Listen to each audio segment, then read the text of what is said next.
మా high students మనము group 1 ఎగ్జామినేషన్లో భాగంగా ఏన్షియంట్ ఇండియాలో గ్రూప్ 2కి గ్రూప్ 1కి మధ్య ఉండే డిఫరెన్స్ ఆఫ్ టాపిక్స్ ఏవైతే ఉన్నాయో అవి మనము డిస్కస్ చేయడానికి ట్రై చేద్దాం. ఎందుకంటే ఇండియన్ హిస్టరీకి సంబంధించి group 1 and group 2 examination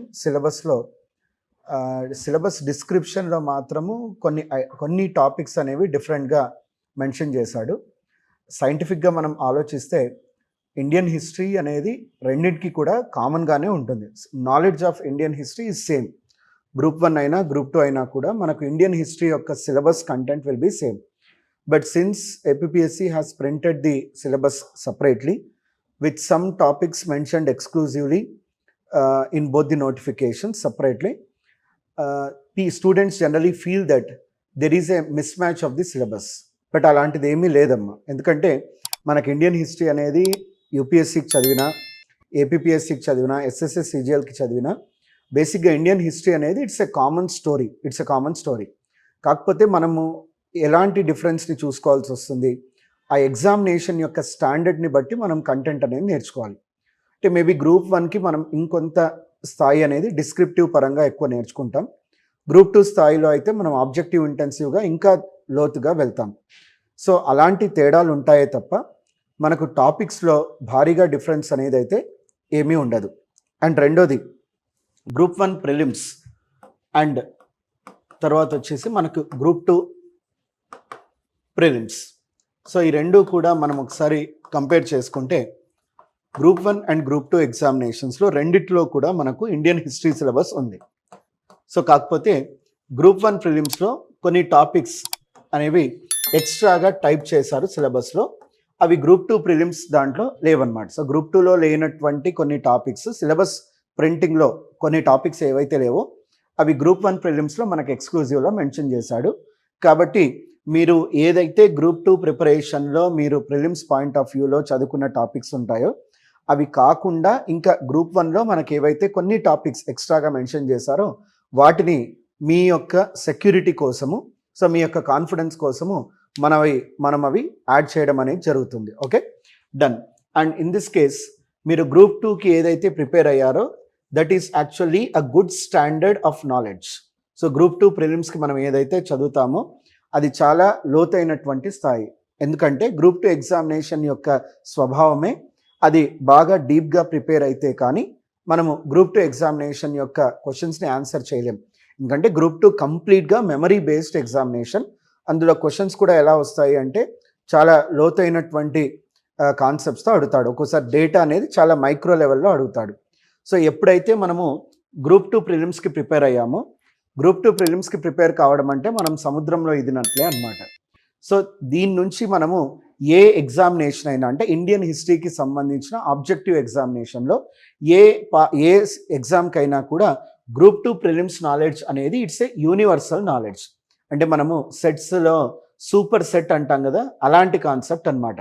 so ఎవరైతే గ్రూప్ 2 స్థాయిలో ఇండియన్ హిస్టరీ అనే ఒక ప్రిపరేషన్ చేశారో వాళ్లకు మిగతా ఎగ్జామ్స్లో ఆబ్జెక్టివ్ నాలెడ్జ్, హిస్టరీకి సంబంధించిన ఆబ్జెక్టివ్ క్వశ్చన్స్ ఏవైతే వస్తాయో అవన్నీ కూడా చాలా సులభంగానే ఆన్సర్ చేయగలరు.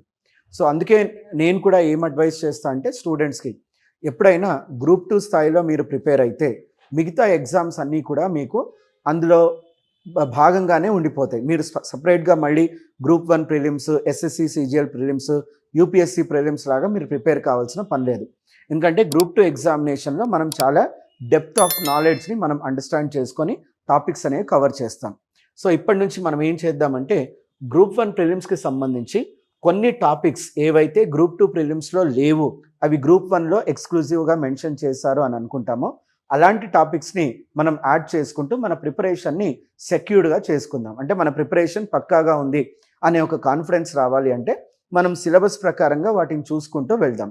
అందులో భాగంగానే మనము ఇవాళ ఒక టాపిక్ ఏదైతే ఏన్షియంట్ ఇండియాలో మనకు మహాజనపదాస్ అనే ఒక టాపిక్ ఉంది. మహాజనపదాస్ అండ్ మగధ అంటాం. So Mahajanapadas and Magadha, rise of Magadha అని కూడా అంటాం దీన్నే. సో మహాజనపదాలు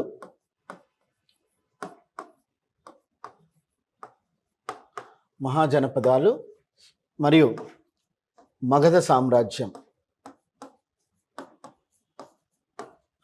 సో ఈ టాపిక్ అనేది కూడా మనకు ఏన్షియంట్ ఇండియాలో కొంతమేర ఇంపార్టెంట్ అవుతుంది. అంటే అంత చాలా ఇంపార్టెంట్ టాపిక్స్ కిందకైతే రాదు.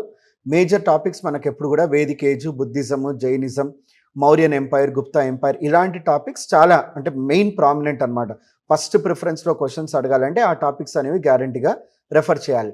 సో అవి కాకుండా మిగతా టాపిక్స్ అంటే ఒక సెకండరీ లెవెల్ ఆఫ్ ఇంపార్టెన్స్ ఉన్న టాపిక్స్లో మనకు మహాజనపదాస్ మరియు మగధ సామ్రాజ్యం అనేది ఒక టాపిక్ అవుతుందమ్మా. సో ఈ టాపిక్ గురించి కొన్ని ఇంపార్టెంట్ కాన్సెప్ట్స్ ఏవైతే ఉన్నాయో ఎగ్జామినేషన్లో మన క్వశ్చన్స్ అడగడానికి అవకాశం ఉన్న కంటెంట్ ఏమనేది ఒకసారి మనం చూద్దాం. సో ఫస్ట్ థింగ్ అమ్మా, మహాజనపదాస్. సో ఈ టాపిక్ మనము a time line of ancient ఇండియాకి సంబంధించి చదువుతున్నామంటే it is related to the 6th century BC to 4th century BC.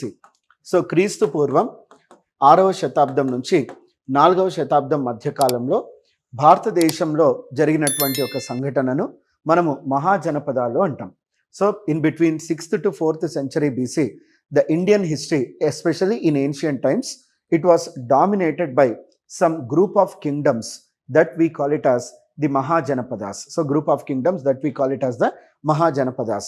మన కోయిన్సిడెంట్స్గా ఒకసారి చూసుకుంటే ఇదే 6th century BCలో మనకు జైనిజం అండ్ బుద్ధిజం అంటే జైన మతము మరియు బౌద్ధ మతం రెండూ కూడా ఇదే ప్రాంతంలో అంటే ఇదే కాలంలో మనకు ఆవిర్భవించడం జరిగింది కదా. 6th century BC Gautama Buddha and Mahavir ఇద్దరు కూడా 6వ శతాబ్దానికి సంబంధించిన వ్యక్తులు. సో ఎప్పుడైతే మహావీరుడు గౌతమ బుద్ధుడు ఇద్దరు కూడా 6th centuryలో సో వాళ్ళకి సంబంధించినటువంటి మత ప్రచారం చేసుకుంటూ ఉన్నారో జైనము మరియు బౌద్ధము, అదే కాలంలో వాటికి సంబంధించిన అనేక సాహిత్యాలు మనకు ప్రచురించడం జరిగిందనమాట. సో అంటే బౌద్ధ జైన సాహిత్యం అనేది మనకు 6వ శతాబ్దంలో ఆవిర్భవించింది. సో ఈ సాహిత్యం రావడం వల్ల మనకు వచ్చిన ప్రయోజనం ఏంటి అంటే బౌద్ధ జైన స్కాలర్స్ అంటే పండితులు ఎవరైతే బౌద్ధానికి జైనానికి సంబంధించినటువంటి కొన్ని రచనలు చేస్తూ ఉన్నారో వాళ్ళ రచనల్లో కేవలం మనకు మతానికి సంబంధించిన అంశాలు మాత్రమే కాకుండా ఆ కాలంలో ఉన్నటువంటి రాజకీయ, సాంఘిక, ఆర్థిక పరిస్థితులను కూడా వాళ్ళ రచనల్లో రాశారు. అంటే the Buddhist and the Jaina scholars along with writing about religion in their books, they also have focused upon writing the political, social and economic conditions that existed in 6th century BC. అంటే 6వ శతాబ్దంలో భారతదేశంలో ఎలాంటి రాజకీయం నడిచింది, ఎలాంటి వ్యవస్థ, ఎలాంటి సమాజం ఉండేది, ఎలాంటి ఆర్థిక వ్యవస్థ ఉంది, సో వీటిపైన కూడా వాళ్ళ రచనలు చేశారనమాట. వాళ్ళు ఆ అంశాలను కూడా వాళ్ళ సాహిత్యంలో వాటిని అంటే పెట్టడం వల్ల మనకు వచ్చినటువంటి అడ్వాంటేజ్ ఏమంటే అప్పటి కాలంలో ఉన్న రాజకీయ విశేషాలు ఏవైతే ఉన్నాయో అవి మనం తెలుసుకోవడానికి అవకాశం కలిగించాయి ఈ సాహిత్యం. సో జైన బౌద్ధ సాహిత్యాలు మనం చదివినప్పుడు సో కేవలం ఆ మతానికి సంబంధించిన అంశాలే కాకుండా ఆ కాలంలో రాజకీయాలు అనేవి భారతదేశంలో ఎలా ఉన్నాయి అనే విషయాన్ని తెలుసుకోవడానికి మనకి ఇది చాలా బాగా ఉపయోగపడుతుంది అనమాట. సో అందులో భాగంగా మనకు బౌద్ధ సాహిత్యం అన్నమాట. సో ఎస్పెషల్లీ మనం చూసుకుంటే బౌద్ధ సాహిత్యం. సో బౌద్ధ సాహిత్యంలో ఒక పుస్తకం అనేది మనకు ఉంటుంది. సో అంగుత్తర నికాయము అంటాం. ఇది పాళీ భాషకు సంబంధించిన పదం. సో అంగుత్తర నికాయ అనొచ్చు. సో అంటే in Buddhist literature, so there is an important book called in Buddhist literature which is called as Anguttara Nikaya. So it is called as Anguttara Nikaya antam. So in this particular book ఈ పుస్తకం యొక్క importance ఏముంటుందో చెప్తాను నేను. అంగుత్తర నికాయ అంటాం. అదేవిధంగా మనకు జైన సాహిత్యం కూడా ఉంటుంది. సో జైన సాహిత్యంలో భగవతి సూత్ర.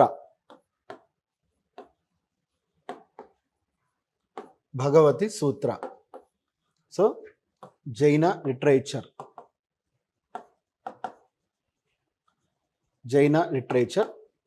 ఇది వచ్చేసి మనకు భగవతి సూత్ర అంటాం.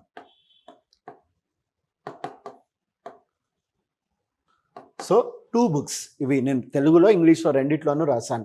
ఇది ఒక పుస్తకము, సో ఇది రెండవ పుస్తకము. సో బౌద్ధ సాహిత్యంలో అంగుత్తర నికాయము, జైన సాహిత్యంలో భగవతి సూత్ర, ఈ 2 పుస్తకాలు కూడా మనకు ఎందుకు ప్రాధాన్యతను సంతరించుకుంటాయి అంటే ఇవి 6వ శతాబ్దంలో ఏమని చెప్తున్నాయి ఈ పుస్తకాలు? భారతదేశం, మనకు భారతదేశం ఏదైతే ఉందో భారతదేశంలో కొన్ని రాజ్యాలు ఆవిర్భవించాయి అని మాట్లాడతాయి. సో 6వ శతాబ్దంలో మనకు ఈ 2 పుస్తకాల ప్రకారము 6వ శతాబ్దంలో మనకు భారతదేశంలో రాజ్యాలు అనేవి ఆవిర్భవించాయి అనే విషయాన్ని ఈ 2 పుస్తకాలు కూడా మనకు చెప్తాయి. ఒకటి అంటే మన క్వశ్చన్ ఎలా రావచ్చు? So which of the following Buddhist literature tells about the emergence of kingdoms in 6th century BC in India? Which of the following జైనా literature mentions about the emergence of kingdoms in north India in 6th century BC? అలా అడిగినప్పుడు మనం బౌద్ధ సాహిత్యం అయితే అంగుత్తర నికాయము, తర్వాత వచ్చేసి జైన సాహిత్యం అయితే భగవతి సూత్ర అనే ఆప్షన్స్ని మనం సెలెక్ట్ చేసుకోవాలన్నమాట. సో దీని యొక్క ప్రాధాన్యత ఏముంటుంది అంటే, so according to 6th century BC, so 6th century BCలో మనకు ఒక్కసారి మనం భారతదేశాన్ని చూసుకుంటే, ఆ రోజుల్లో భారతదేశం అంటే ఇప్పుడు మనము ఏదైతే పాకిస్తాన్ బంగ్లాదేశ్ మాట్లాడుకుంటున్నామో పాకిస్తాను బంగ్లాదేశ్ తర్వాత మనకున్న ఇప్పుడున్న భారతదేశం, దీన్ని అంతటినీ కూడా భారతదేశ ఉపఖండం అంటాం. Indian subcontinent it is called as. So the present day Pakistan, Bangladesh and our country India all together was called as Indian subcontinent అంటాం. So in 6th century BC, 6వ శతాబ్దంలో ఈ భారతదేశ ఉపఖండం ఏదైతే ఉందో ముఖ్యంగా మనకు నార్త్ ఇండియా అంటే వింధ్యా పర్వతాలు, సో వింధ్యా పర్వతాలు ఉంటాయి కదా మనకు సెంటర్ ఆఫ్ ఇండియాలో, సో వింధ్యా పర్వతాలకి ఉత్తర దిక్కున ఉన్నటువంటి ప్రాంతం, దీన్ని ఏమనే వాళ్ళం ఆ రోజుల్లో? మీకు వేదిక్ ఏజ్లో చెప్పాను నేను, ఆర్యవర్త అని పిలిచేవాళ్ళం. ఆర్యవర్త అంటే ఆర్యుల యొక్క నేల అని. సో ఆర్యవర్త అంటాం నార్త్ ఇండియాని. సో ఈ ఆర్యవర్త లేదా దీన్నే మనము ఉత్తర పథ అని కూడా అంటాం. ఉత్తర పథ ఆర్ ఆర్యవర్త అనేటువంటి పదాన్ని మనం నార్త్ ఇండియాకి వాడతాం. అదే దక్షిణ భారతదేశానికి మనం ఏం వాడతాము? దక్షిణ పథ అనేటువంటి పదాలు ఉంటాయి. సో వేద సాహిత్యంలో మనకు ఈ పదాలు అనేవి ఉంటాయి కదా. సో ఈ 6th century BCలో మనకు అంటే ఈ జైన బౌద్ధ సాహిత్యాల ప్రకారము భారతదేశంలో ఈ ప్రాంతం అంతా కూడా 16 రాజ్యాలుగా విభజించబడి ఉందన్నమాట. అంటే ఇలా ఒక్కొక్క ప్రాంతం ఒక్కొక్క విధంగా అన్నమాట మనం డివైడ్ చేసుకుంటే ఒక్కొక్కటి ఒక్కొక్క రాజ్యంగా ఉండేది అని మాట్లాడుతున్నా అనమాట. సో ఈ రాజ్యాలని ఈ పుస్తకాలు ఏమని పిలుస్తాయంటే వాటినే మహాజనపదాలు అని పిలుస్తారు. సో ఆ రాజ్యాలనే మనం ఏమని పిలుస్తాం? మహాజనపదాలు అన్నమాట. సో ఇంగ్లీష్ అదే మహాజనపదాస్. సో దీనివల్ల మనకేం తెలుస్తుందమ్మా? 6వ శతాబ్దంలో భారతదేశంలో ముఖ్యంగా వింధ్యా పర్వతాల పైన మనకు అనేక రాజ్యాలుగా భారతదేశ ఉపఖండం ఆవిర్భవించింది. అలాంటి రాజ్యాలను మనం ఏమని పిలుస్తామంటే మహాజనపదాలు అని పిలుస్తాం. ఈ మహాజనపదాల్లో 16లో 15 మహాజనపదాలు ఉత్తర పథంలో, ఒక మహాజనపదం మాత్రం దక్షిణ పథంలో ఉండేది. సో అంటే 16 సామ్రాజ్యాలు ఉంటే 15 సామ్రాజ్యాలు నార్త్ ఇండియాలో ఉన్నాయి, ఒక్కటి మాత్రం మనకు దక్షిణ పథం అంటే సౌత్ ఇండియాలో అనేది ఉంది. అదేమనేది కూడా మనం చూద్దాం. సో ఫస్ట్ థింగ్ ఇక్కడ మనం ఈ మహాజనపదాస్ అనే కాన్సెప్ట్లో మనం మాట్లాడాల్సినటువంటి విషయాలు ఏమంటే అమ్మా, మహాజనపదాస్, ఈ మహాజనపద అనే పదం ఎక్కడి నుంచి వచ్చింది? మీకు early Vedic age. So early Vedic age. So if you remember in the early Vedic age నేను చెప్పినటువంటి క్లాస్లో మీకు ఏం చెప్పాను? అప్పుడు మనకు ఆర్యులు అనేవాళ్ళు భారతదేశానికి వచ్చారు. Aryans came to India and they established the earlier Vedic civilisation. అంటే both civilisations were brought by Aryans. The first civilisation is called as the early Vedic civilisation. ఈ అర్లీ వేదిక్ సివిలైజేషన్లో ఆర్యులు వాళ్ళు అనేక జాతులుగా విడిపోయి ఉన్నారు. అంటే ట్రైబల్ గ్రూప్ అంటాం. Aryans are actually called as a group of heterogeneous tribes. వాళ్ళు రకరకాల తెగలు అయినప్పటికీ కూడా వాళ్ళు ఒకే కామన్ భాష మాట్లాడారు, అదే సంస్కృతం అన్నమాట. సో ఒకే భాష సంస్కృతం మాట్లాడుతున్న అనేక తెగల యొక్క కలయికను మనం ఆర్యులు అని పిలుస్తాం. So a group of many tribes that spoke one single language. A group of many tribes that spoke one single language is called as the Aryans. So Aryans early Vedic పీరియడ్లో ఆర్యుల యొక్క వాళ్ళంతకు వాళ్ళు ఏమని పిలుచుకున్నారంటే ఆర్యుల యొక్క అనేక తెగలను జన అనే పదంతో పిలుస్తారనమాట. జన JANA జన.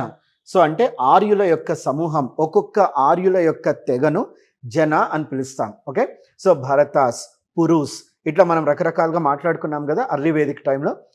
అంటే ఆర్యులు అనేవాళ్ళు, ఆర్యుల యొక్క సంతతిని జన అనేటువంటి పదం ద్వారా మనం రెఫర్ చేస్తాం. ఒక ఆర్య అనే పదంలో అనేక జనాలు అనేవాళ్ళు ఉంటారు. సో ఒక జనం అంటే ఒక ట్రైబ్ అని లెక్క, ఒక తెగ కిందకి లెక్క అనమాట. సో అప్పుడంతా కూడా ఆర్యులు పశువు కాపర్లు, అంటే వాళ్ళు ఒక చోట స్థిమితంగా ఉండరనమాట. సో రకరకాల ప్రాంతాలకి వాళ్ళ పశువులను మేపుకుంటూ కొండలు లోయలు దాటుకుంటూ పోతూ ఉంటారు. కాబట్టి వాళ్ళు నిజంగా చెప్పాలంటే అర్లీ వేదిక్ టైంలో స్థిర నివాసాలు అనేవి గొప్పగా ఏర్పరచుకోలేదు. ఎందుకంటే పశువులని ప్రతి ప్రాంతం నుంచి ఒక ప్రాంతంకి వాటిని తీసుకుంటూ వాటిని మేపుతూ ఉండాలి.